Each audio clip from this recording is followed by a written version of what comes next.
Welcome to Rax institute Bhopal. आज DC machine के बारे में थोड़ा सा मैं बताने जा रहा हूँ कि डीसी मशीन में जो नए मदरबोर्ड आ गए हैं, 12th जनरेशन हो गया, 11th जनरेशन हो गया, इसमें क्या अंतर है, तो उसी पर हम ये वीडियो बनाने जा रहे हैं। तो आइए देखते हैं, चलते हैं किस तरह से क्या क्या प्रॉब्लम्स आती हैं डीसी मशीन पर, वो मैं आपको क्लियर करने जा रहा हूँ। तो आइए चलते हैं। सबसे पहले डीसी मशीन्स के बारे में बताऊँ। बहुत सारी मशीनें आती हैं और नेट पर भी अवेलेबल हैं, और इसके अलावा जेन्युइन पार्ट्स भी अवेलेबल हैं। जो आप देखना चाहें, जो आप लेना चाहें, वो आप ले सकते हैं। ऐसा मशीनें नॉर्मली जो आजकल कंपटीशन बहुत है, तो कोई मशीन ऐसे बहुत ज़्यादा हम किसी को रिकमेंड नहीं करते कि बहुत ज़्यादा अच्छी है, बहुत ज़्यादा ख़राब है। तो कोई मशीन आप लेके अपना काम चालू कर सकते हैं। 30 वोल्ट 5 एम्पियर लैपटॉप के लिए सफिशेंट होता है, और इसमें आपको सारी चीज़ें मिल जाती हैं। तो इसकी कुछ चीज़ें हैं, जो फंक्शन है, जो मैं आपको बताने जा रहा हूँ कि डीसी मशीन में हमें क्या क्या देखना चाहिए, क्या कैसे समझना चाहिए लैपटॉप के लिए, खास करके ये वीडियो बना रहा हूँ मैं। तो आइए चलते हैं, हम इसको देखते हैं। कोर्सेज़ के लिए आप हमें कॉल कर सकते हैं। कहीं भी डेमो वगैरह से बचे, और कहीं भी फिर पैसा देने के बाद स्थितियाँ गड़बड़ होती हैं, और फिर हमारे पास आने से बहुत कुछ हम सॉल्यूशन नहीं दे पाते। तो आइए चलते हैं, जिस पर हम अभी ये वीडियो बनाने जा रहा हूँ। तो सबसे पहले ये डीसी मशीन में आपको एक दिखा दूँ किस तरह से काम करती है। ये देखिए, आप कभी भी आपके पास लैपटॉप आता है, सेंटर करके फोटोग्राफी करो हमेशा, है ना, जिस चीज़ पर अपन कंसंट्रेट करें। कभी भी मशीन आती है तो देखिए वोल्टेज रेंज होती है और ये एम्पियर रेंज होती है। अब वोल्टेज में जब भी आप सेट करेंगे, तो आजकल के लैपटॉप हम मीन निकाल के चल रहा हूँ कि 19 वोल्ट है। 19.5 हो सकता है, 18 हो सकता है, 18.5 हो सकता है, जो भी है, 18.5, 19.5, 19, वो आप ज़रूर चेक कर लें पहले कि क्या लिखा हुआ है अडाप्टर पे। इसके बाद यहाँ से आपको एम्पियर सेट करना होता है। तो देखिए मैक्सिमम 5 एम्पियर तक की मशीन, और इसका मैक्सिमम वोल्ट आपको दिखा देता हूँ कि हमारे पास ये 30 एम्पियर 31 दिखा रही है, ठीक है। अब इस पर जब आप वोल्ट सेट करेंगे, तो ये वाला जो होता है, ये पॉइंट के बाद वाली की वैल्यू को सेट करता है, और ये वाला पॉइंट के पहले वाली वैल्यू को सेट करता है। तो यहाँ पर हम 19 सेट कर रहे हैं इसको, और 19 ज़ीरो करना है, ज़ीरो कर लीजिए, बाकी बहुत ज़्यादा फर्क नहीं पड़ता पॉइंट से, कि 2-4 ऊपर नीचे चल जाता है पॉइंट के बाद। इसके बाद एम्पियर देखिए, एम्पियर यहाँ से इस तरह से सेट होता है। ये देखिए आप, यहाँ से ये इसकी वैल्यू चेंज होगी, पॉइंट के पहले वाली और पॉइंट के बाद वालियों को आपको यहाँ से पॉइंट के बाद जो दो वैल्यू वो यहाँ से सेट होती है। तो यहाँ पर मैं 3.3 सेट कर रहा हूँ इसको, और वॉट कंजम्पशन ऑटोमेटिकली आपका लैपटॉप कितना लेगा, वो फिर वोल्टेज कंजम्पशन वो बताता है। इसके अलावा इसमें ये देखिए इस तरह से वायर्स आते हैं, और नॉर्मली जो और मशीनें आ गई हैं आजकल, उस पर भी मैं एक वीडियो बनाऊंगा। जो हमारी लेटेस्ट मशीनें हमारे पास हैं, तो उस पर देखिए कुछ इस तरह से जो मेमोरी है, थोड़ा सा मेमोरी का भी कंसेप्ट इसमें क्या आने लगा है। तो वो चीज़ें भी इसमें मैं क्या करूँगा, आपको आगे दिखाऊंगा। मेरे वीडियोस देखें, लैपटॉप पर आप सारे वीडियोस देखें, नेट पर जितने अवेलेबल हैं, और जितना आप पढ़ेंगे उतना आपको मज़ा आएगा।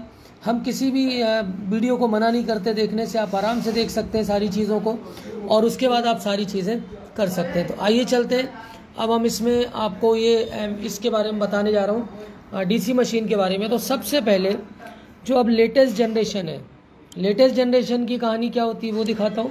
तो लेटेस्ट जनरेशन में जितने भी लैपटॉप आ रहे हैं, ठीक है, उनमें आप ध्यान रखिएगा कि अगर 350 से 400 एम्पियर भी, एम्पियर मतलब मिली एम्पियर, ठीक है, तक भी अगर डीसी जा रही है, तो भी डिस्प्ले क्या हो जा रहा है, आ जा रहा है। कितना, कई बोर्डों में मैं 350-400 मिली एम्पियर तक देख रहा हूँ, तो भी क्या आ जा रहा है, डिस्प्ले आ रहा है। तो लेटेस्ट मशीनों में कितना चाहिए, 350-400 तक भी क्या हो जाता है, डिस्प्ले आ जाता है।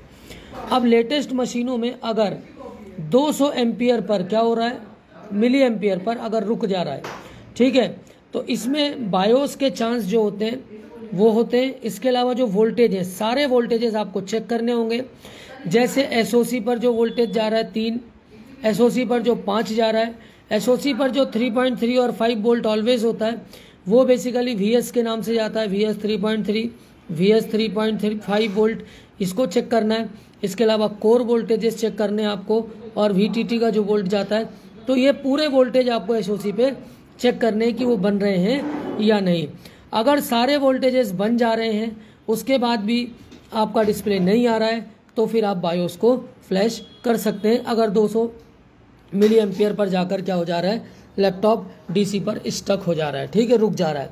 इसके अलावा जो तीसरी कहानी है कि जो आपका 500 से 800 मिली एम्पियर तक जाकर क्या हो रहा है, तो अगर बायोस अगर यहाँ पर जाकर रुक जा रहा है, तो बेसिकली ओल्ड मॉडल्स में आप ध्यान रखिएगा कि अगर 500-800 मिली एम्पियर पर जाकर डिस्प्ले नहीं दे रहा है, तो ज़्यादातर जो हमने प्रॉब्लम देखी, आप बायोस को फ्लैश करेंगे, प्रॉब्लम क्या हो जाएगी, सॉल्व हो जाएगी। ये चीज़ आपको ध्यान रखना है। लेकिन न्यू मॉडल्स में 400 मिली एम्पियर पर वोल्टेज आ जा रहा है।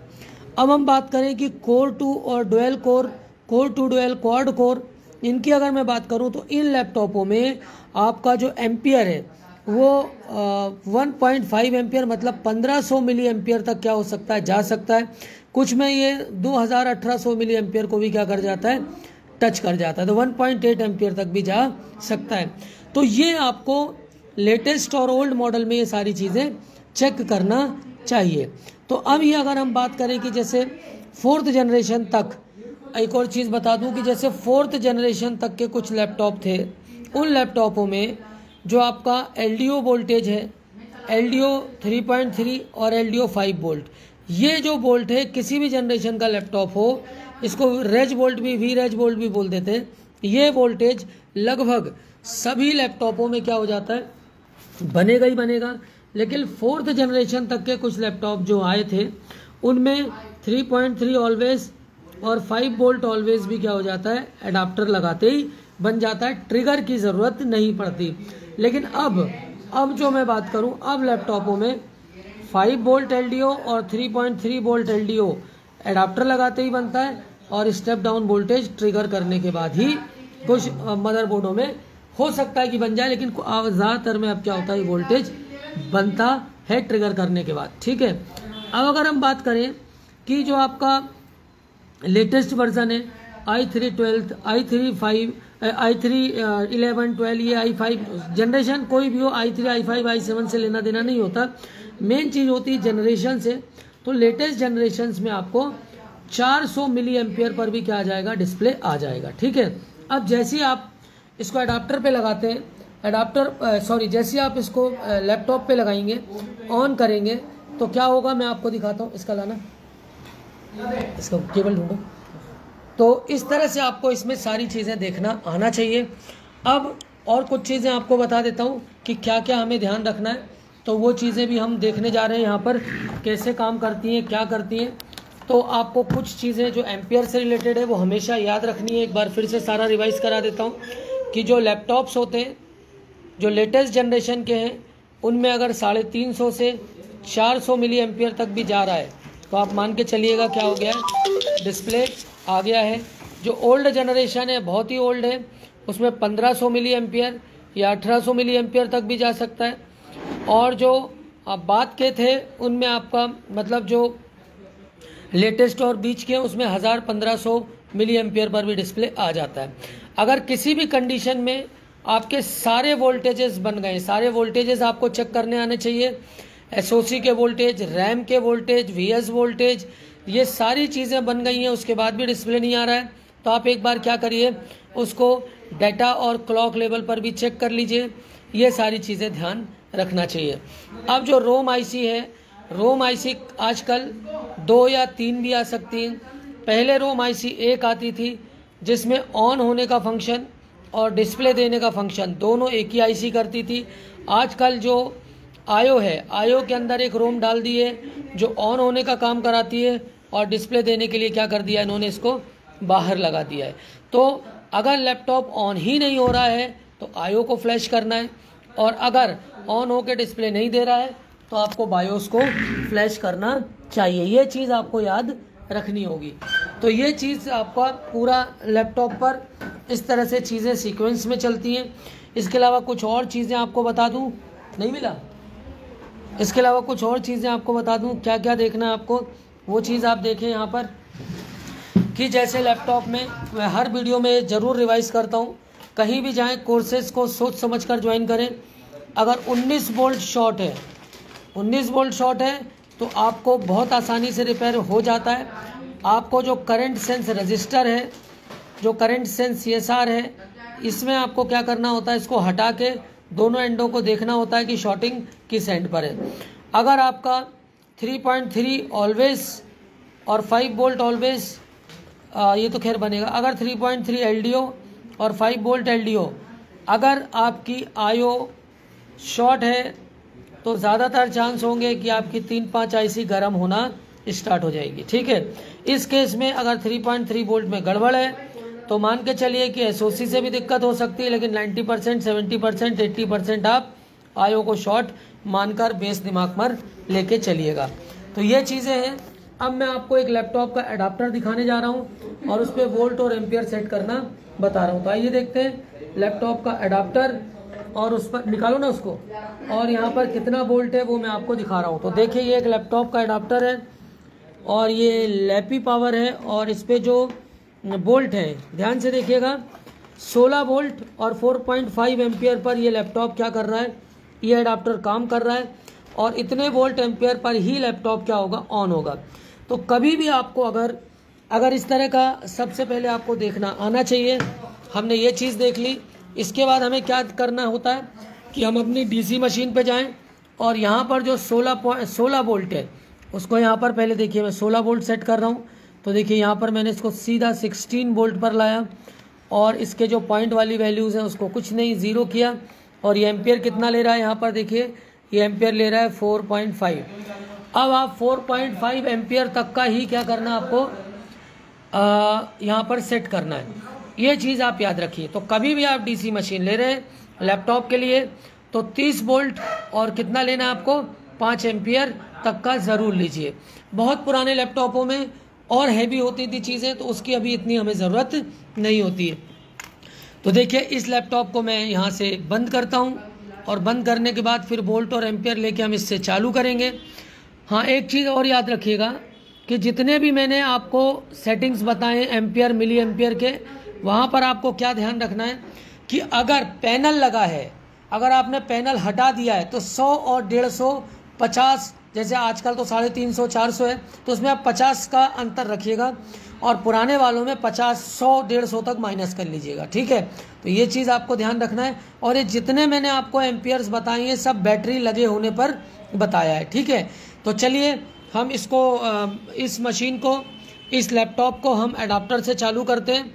और एडाप्टर देखिए हमने यहाँ पर हमारे पास पूरे कन्वर्टर्स मौजूद होते हैं। ये हमने कन्वर्टर लिया और ये इसको सेट किया और इसको हम क्या कर रहे हैं, लगा रहे हैं अपने लैपी पर। तो अब ये लैपटॉप पर ये लगाने जा रहे हैं, ये लगा दिया हमने। अब आप देखिए लगाने के बाद अब यहाँ पर देखिए ये वोल्ट है। अब मैं इसको चालू करता हूँ। तो जैसे ही मैं चालू करूँगा तो यहाँ पर देखिएगा क्या होना है, ये लैपटॉप चालू हो रहा है और ये देखिए लैपटॉप चालू हो गया है। तो इस तरह से अब यहाँ पर देखिए ये एम्पियर लेना चालू किया इसने, कितना ले रहा है 2.5 और 15.95 वोल्ट, और ये एम्पियर लगातार क्या करता जा रहा है, बढ़ाता जा रहा है। और वॉटेज कंजम्पशन देखिए इसका 40, फिर 30 हुआ, फिर 2.2, फिर 1.5 तो इतना हैवी है इसका एम्पियर। ये एक कॉमर्शियल लैपटॉप है। कॉमर्शियल लैपटॉप की सीरीज़ में आपको, कॉमर्शियल लैपटॉपों की सारी सीरीज़ में मैं आपको समझाऊंगा, उसके अलग वीडियो बनाऊंगा। ये कॉमर्शियल लैपटॉप है। अब हम जैसे देखिए वॉट कंजम्पशन यहाँ पर दिखाता जा रहा है, लगातार एम्पियर चेंज होगा, वोल्ट फिक्स रहेगा। और अब मैं इसको यहाँ पर शट डाउन करता हूँ।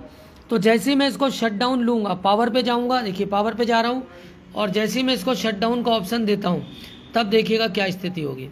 ये शट डाउन हो रहा है, शटिंग डाउन का मैसेज दे रहा है। और यहाँ पर देखिए ये एम्पियर 2.3, 15.95, और ये देखिए पूरी तरह से क्या हो रहा है, ये आपका इस तरह से क्या हो रहा है 1.36 एम्पियर। और ये क्या हो गया यहाँ पर, ये फिर वो एम्पियर लेना इसने बंद कर दिया। तो इस तरह से आपको ये सारी चीज़ें देखना आना चाहिए, सारी चीज़ें समझना आना चाहिए। फिर लगाएंगे आप इसको तो फिर ये क्या करेगा, इस तरह से देखिए लगाते एम्पियर लिया इसने, लिया, अब ये देखिए एम्पियर ले रहा है 1.2, 1.3। ठीक है, तो ये कॉमर्शियल लैपटॉप है, इनकी सीक्वेंस अलग होती है। और फिर हम जैसे इसको चालू करते हैं तो देखिए जैसे ही चालू करेंगे एम्पियर क्या कर दिया इसने, और बढ़ाना चालू कर दिया। तो कमर्शियल लैपटॉपों का पूरा वीडियो में अलग से समझाऊंगा कि उसके वोल्ट, उसके एम्पियर, उसकी सारी चीज़ें थोड़ा सा अलग काम करती हैं। उस पर मैं कमर्शियल हो गया। इसके अलावा जो आपके अलग जो एप्पल की मशीनें आ रही हैं उस पर भी हम अलग से पूरे वीडियोस बनाएंगे। देखिए प्रॉपर चालू हो गया। अब इसको हम प्रॉपर बंद करते हैं। देखिए हमने इसको शट डाउन किया, वापस हम इसको शट डाउन पे लेते हैं। देखिए पावर हमने इसका जैसे शट डाउन किया तो ये करीब 1.5 मिली एम्पियर बंद होने की कंडीशन में भी क्या कर रहा है, शो करता रहता है। 15 वोल्ट, और देखिए ये बंद हो चुका है और ये धीरे धीरे पूरा शटिंग डाउन की ओर जा रहा है। देखिए शट डाउन हो गया, और देखिए तो भी जैसे ही आप अडाप्टर लगाएंगे इतना एम्पियर ये दिखाएगा ही दिखाएगा, 1.3 के आसपास दिखा रहा है। तो ये डीसी मशीन का अगर यूज़ नहीं पता है तो बहुत बड़ी दिक्कत वाला मामला है, आप रिपेयर नहीं कर पाएंगे। अब देखिए यहाँ पर ये 30 वोल्ट 5 एम्पियर तक, 0 से 30 वोल्ट, 0 से 5 एम्पियर डीसी पावर सप्लाई। तो ये वीडियो था डीसी पर। वीडियोस अच्छे लग रहे हैं तो लाइक शेयर सब्सक्राइब करें ना करें, जो हमारी टैग लाइन है कि वीडियो को वहाँ तक ज़रूर पहुँचाएँ जो एक्चुअल सीखने वाले गलत हाथों में ना पड़े, गलत जगह पर एडमिशन ना ले लें, डेमो के चक्कर में ना पड़े, कहीं मोबाइल ना दें आप जाकर।